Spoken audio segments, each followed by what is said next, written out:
Hello again. I want to continue a little bit more because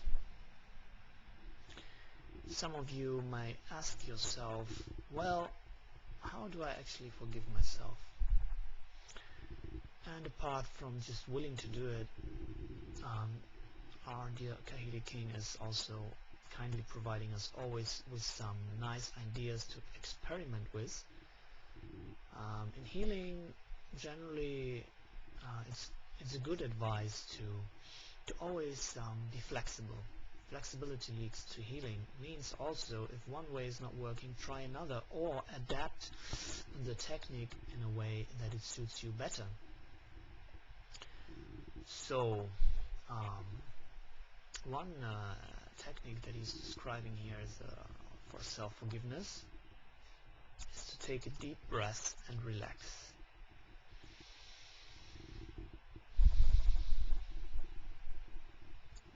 While you inhale, you say your own name in your mind.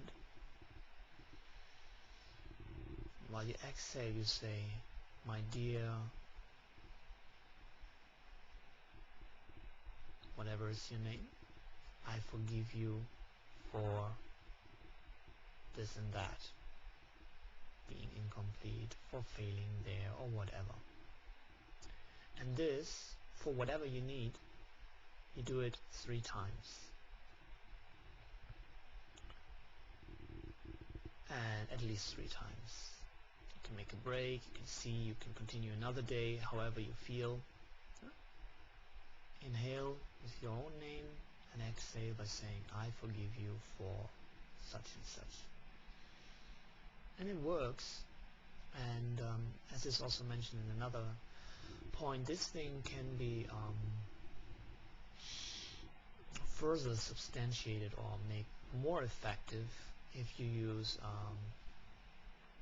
programming technique that's sometimes called as tapping, where you tap at different points of your body, and you can find it on the Huna pages as dynamite technique, and you can look that up as well.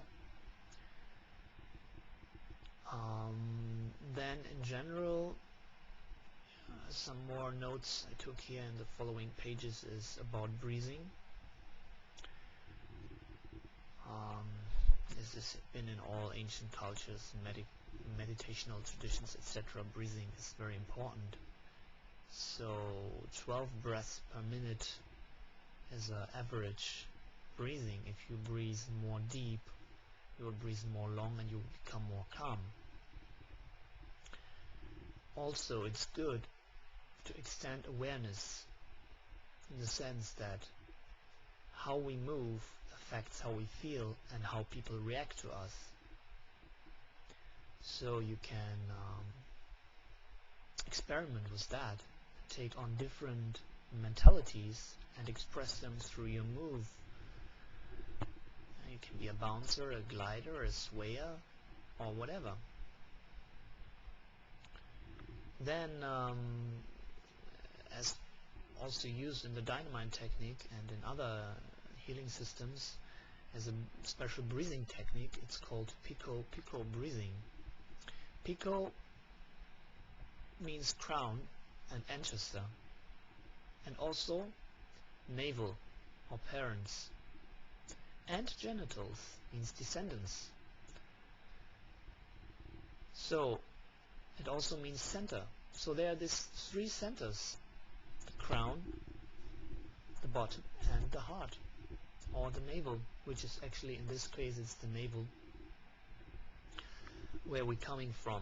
So this breathing technique, you inhale with the attention on the crown and exhale on the navel. And repeat this 3 times. So this is a basic, and that is used in different techniques of Huna and also other traditions.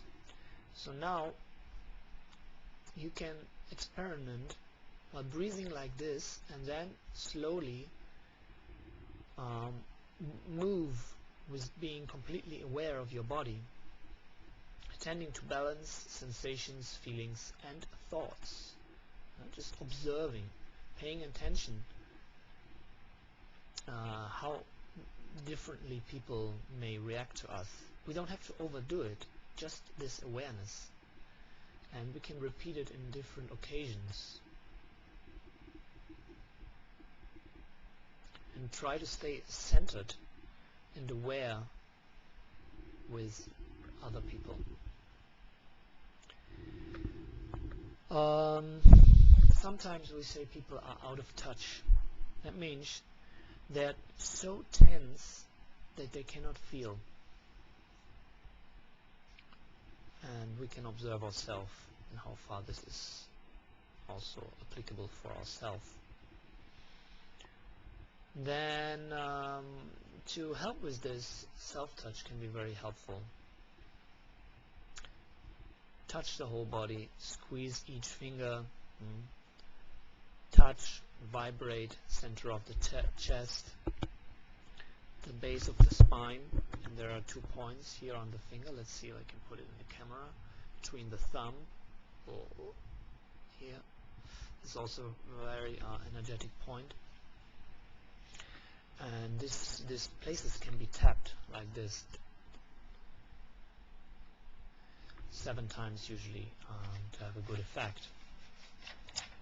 And this can lead to a relax.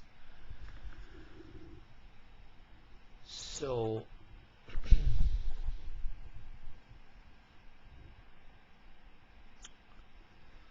now we are coming to different senses. So we are first having the sense of touch, and we are trying to touch ourselves so tension is released. And it's also a way to love yourself. And as we know from videos before, loving ourselves is essential for forgiving and then extending this forgiveness and love to others. So taste is very much used in our society, but smell is sometimes, apart from very strong odors that we have to encounter, it's not very much exercised. We are not used to smell each other very much. But if you have the chance, you can either just smell the dresses of people to see how it affects you, or you can have some intimate friends with whom you can exercise smelling. Hearing is usually listening music, and you can do a special hearing exercise by attending to the center of your head for, let's say, 30 seconds while you're listening to some music. How does it feel?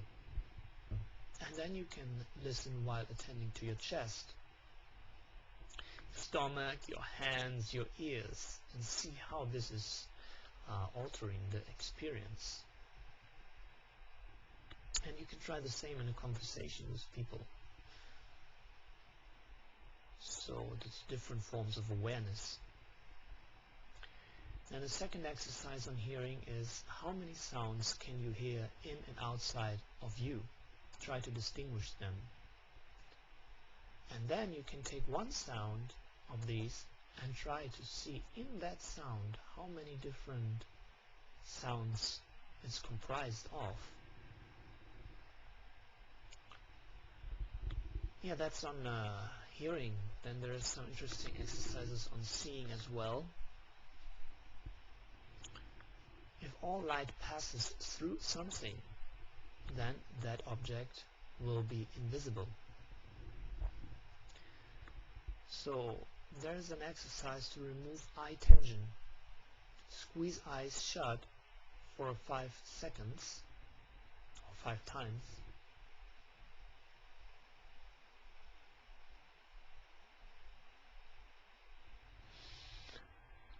And look at something and imagine your pupil expanding.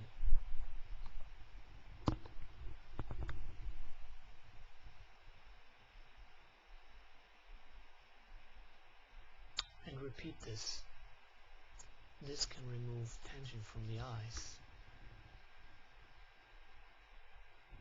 And then it's very interesting, you may have heard of the blind spot. and this is because the optic nerve is attached to the retina at that point, and the brain creates an illusion by using the picture from the other eye and filling in that spot